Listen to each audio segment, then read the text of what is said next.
All right, so come with me in the kitchen. I have a really good tip for you. And that is really something that is really near and dear to my heart because it's one of the biggest reasons why we do not have a knife block or a knife set here. Was a story that my CPR instructor told me about a grandfather who was holding his grandson walking around the kitchen. There was a knife set here.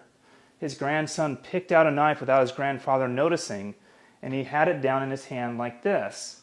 And as the knife was down, another child came running around and got impaled on the knife. So what this really, the point of this is to become a detective or an investigator for your kids. Really think about, on their level, what are they seeing, what's going to be attractive to them, and that way you can make sure it's not there for them to grab. So as you can see, we do not have that knife set here. So let's also tell another story about becoming that detective. So come over here to our couch. And what we really want to do again is think about getting down to their level. So let's get down here to their level. Now, what happened one time when I came home from work was my son, who was just crawling at the time, I walk in and then I noticed something shiny in his mouth.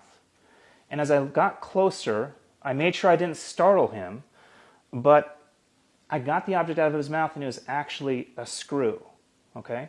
So earlier that day, somebody was there to put together furniture. They left the screw under the couch and we didn't catch it, right? So now is that the contractor's fault or the person who put together the couch's fault? It's ours, right? So you really have to think about becoming that detective for your children and getting down on their level, checking, scanning the ground on their level and seeing, is there anything that they can choke on? And especially with a screw, what's going to happen if they swallow that, not only are they going to choke on it, but they're also going to lacerate their esophagus. So you're going to have a big, big problem on your hands. So again, whenever anybody is putting anything together at your house, or just in general, things fall under the couch. Things fall in between the cushions of a couch. And another story about couches and how they can be a problem is a mother who was taking care of she was less than one, taking care of them. And if you know the little the pencil sharpeners that they have, well, there was a tip to a pencil sharpener that had fallen in between the cushions, and when they were playing together, the baby actually took the pencil sharpener and tried to swallow it. The baby ended up choking on the swallowing. But here's the thing. That mother actually knew CPR, knew how to clear that obstruction. These are the things that we teach you as well. And she was able to save her daughter, right? So one of the biggest points about that too is that she says if she had not taken the class within those few days before this happened, she would have been completely clueless on what to do when her baby choked.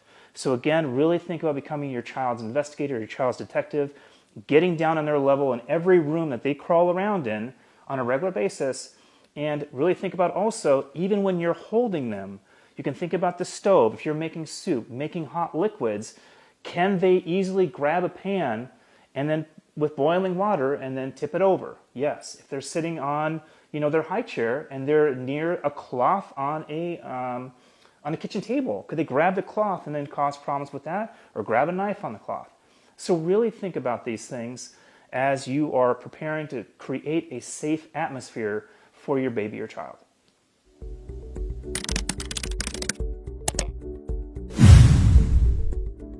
For more newborn, baby, and child safety tips, strategies, and training, please like and share this video, become a subscriber of Our Child's Keeper, and click that bell icon so you'll be alerted when we post next. Because the more you know as a parent, the safer your children will always be. Thank you so much.